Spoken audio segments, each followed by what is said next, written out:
In this video, we'll look at the toolkit functions, the constant function, the identity function, x squared, x cubed, the absolute value of x, the square root of x, the cube root of x, and the reciprocal functions 1 over x and 1 over x squared.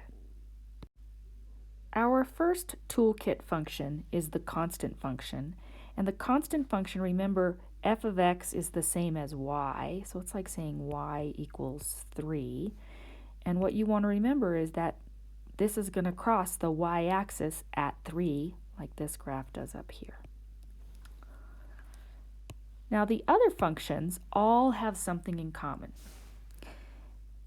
The identity function is called the identity because whatever you plug in, you get the identical thing out. So if I plug in a 2, I get a 2. If I plug in a 5, I get a 5. The important points that I want you to pay attention to are 0, 0, and 1, 1. Because all of these toolkit functions are going to share these 2 points. This graph actually is just a 45-degree line through the first and the third quadrant. Now the absolute value function, one way to remember what this one looks like is to think about the V in the word value and know that it is a V shape. In general, we talk about the absolute value of x being x if x is greater than or equal to 0, and negative x if x is less than or equal to 0, or less than 0, I should say. When you think about that, the first part, it's just x, that's the positive part of the v, that's the same as the identity function, but only if x is greater than 0, and then it is the negative slope of 1 if x is less than 0. And again, this is going to go through the point 0, 0, and 1, 1. The next 6 functions, we have a quadratic function, f of x equals x squared. This is called a parabola, and you'll notice it also goes through the points 0, 0, and 1, 1.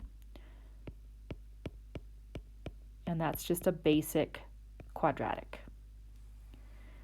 A cubic, also going through 0, 0, and 1, 1, has this like wiggle shape, and it has a increasing from left to right.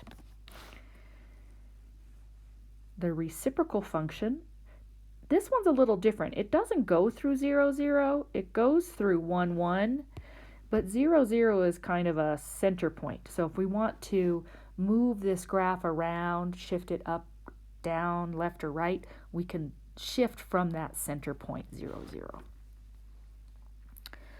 The square root of x, also going through the point 0, 0, and 1, 1. I like to think of the square root function as kind of having the same shape as that square root, kind of open. We know the domain here is x has to be greater than or equal to 0, which is why it's only to the right of 0.